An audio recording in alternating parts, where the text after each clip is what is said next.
Olá, eu me chamo Renan, sou aluno do mestrado profissional em Economia na Universidade Federal do Rio Grande do Sul. Aqui, na disciplina de Economia Brasileira, vou apresentar o artigo A Agenda Econômica Anacrônica do Governo Bolsonaro, de autoria do professor Ricardo Carneiro, artigo este publicado em 2019. O artigo avalia, né, os prováveis impactos da agenda econômica do governo Bolsonaro sobre o crescimento e a inclusão social. Então, é um artigo escrito e publicado em 2019, no início do mandato, e agora, 7 anos depois, parte das medidas foram implementadas, parte foi modificada pelo Congresso e parte também foi descartada, né, abandonada, o que permite avaliar o diagnóstico do autor com a perspectiva do tempo. De partida, é o conceito de anacronismo, né? O que é anacronismo, segundo o autor, é a transposição de fatos, interpretações e práticas sociais de uma época para outra. É um erro banal, mas a banalidade não lhe retira a gravidade. E a agenda Guedes Bolsonaro ela é lida pelo autor como uma tentativa de implantar princípios e medidas que pertencem a outros períodos e a países com diferentes graus de desenvolvimento em comparação ao Brasil. O contexto global que a gente tem aqui é o capitalismo comandado pelas finanças, o que produz instabilidade e também uma piora distributiva. O texto traz como exemplo que após 2008, países importantes como Estados Unidos e Alemanha, eles adotaram uma política monetária não convencional e reintroduziram políticas industriais ativas, com bancos públicos de fomento. E a agenda Guedes, tratada aqui no artigo, ela tinha como proposta um caminho oposto para o Brasil. Então, o autor ele organiza a agenda em três eixos: o eixo fiscal, o eixo macroeconômico e o eixo produtivo. Vamos percorrer cada um deles aqui na nossa apresentação. O ponto de partida aqui do eixo fiscal, né? A gente tem como item central a reforma da Previdência. O sistema previdenciário brasileiro, em sua totalidade, ele representa cerca de 13,5% do PIB, o que o torna o maior orçamento, né, o maior item orçamentário do governo.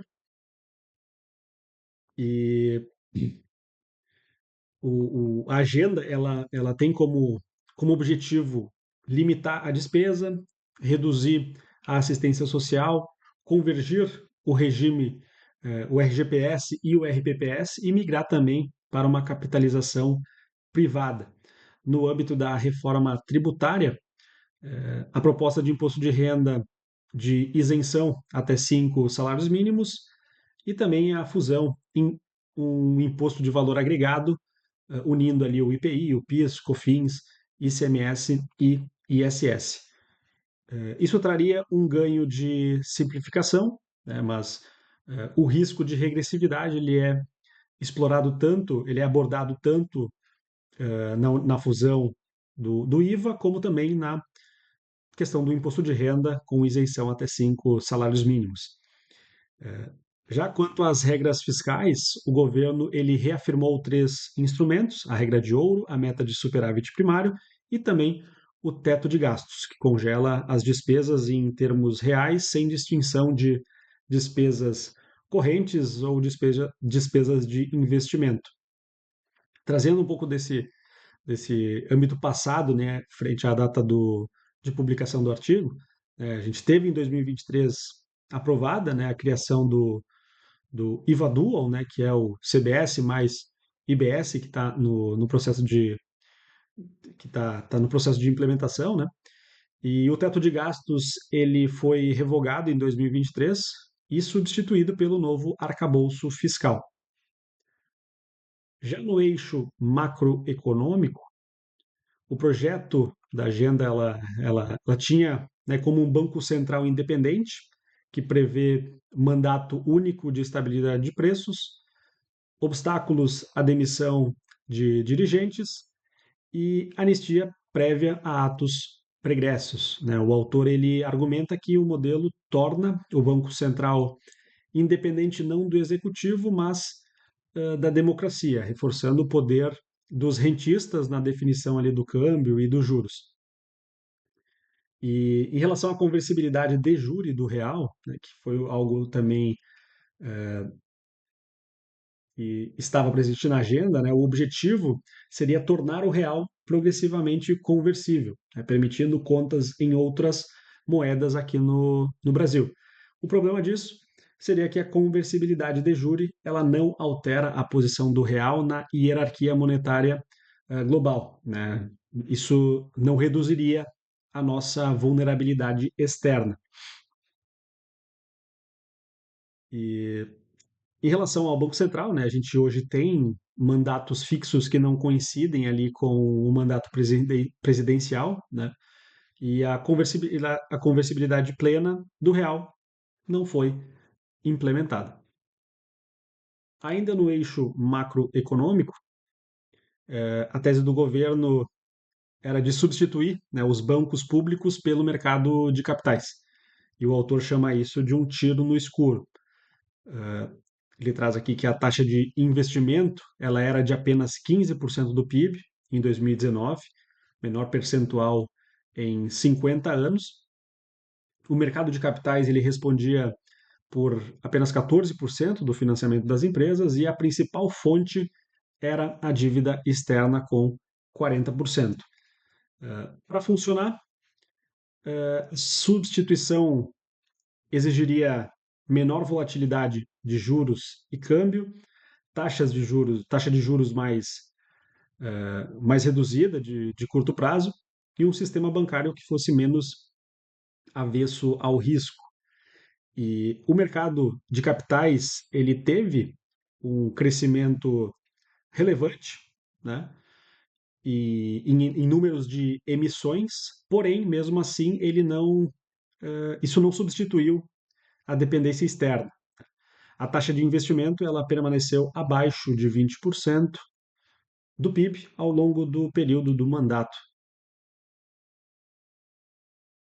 No terceiro eixo, o eixo produtivo,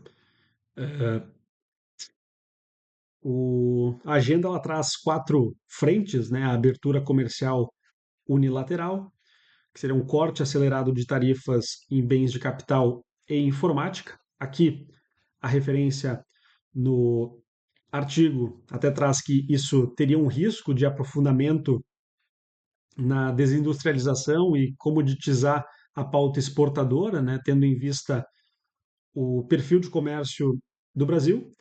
Em relação a privatizações, 134 estatais, que geraram um lucro de 76,2 bi em 2018, como risco estratégico, a perda de capacidade de indução do desenvolvimento.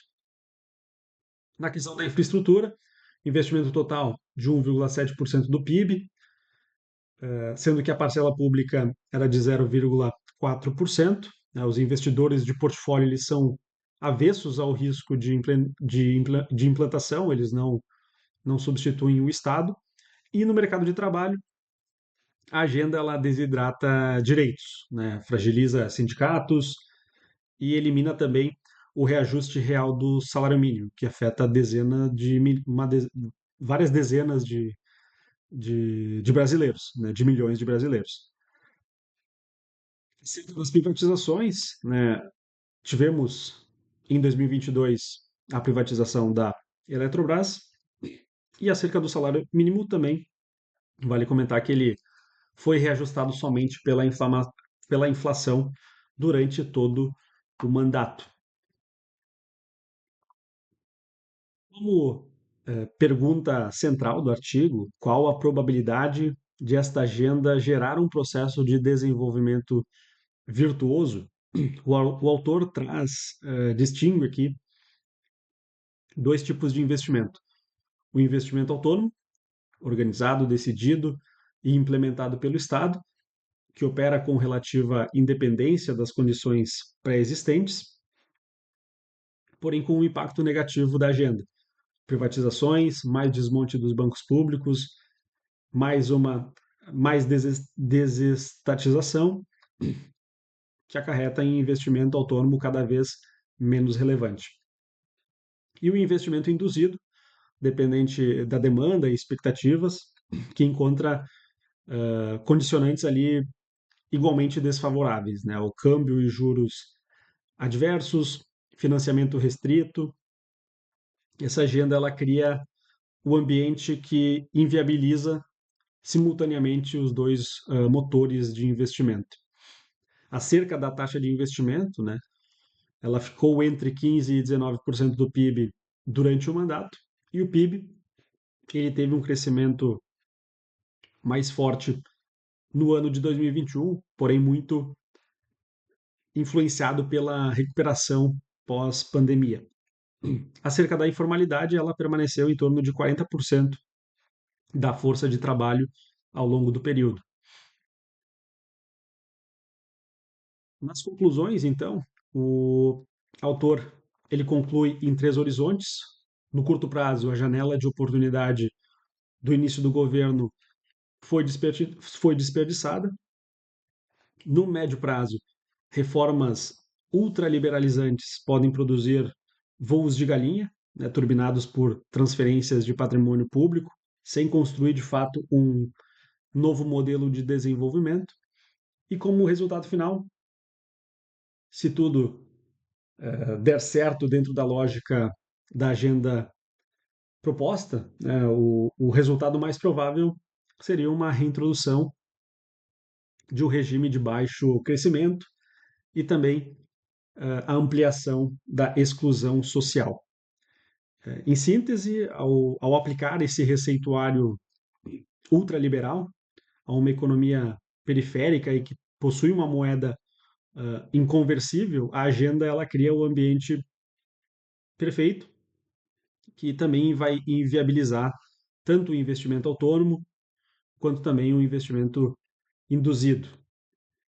Por fim, ao fim do mandato, a gente teve um PIB per capita real ainda abaixo do nível de 2013. A pobreza extrema ela cresceu, né, entre 2019 e 2021, com um recuo apenas ali na com a ampliação do Auxílio Brasil no ano de 2022. Então, essa foi a apresentação do trabalho. Muito obrigado.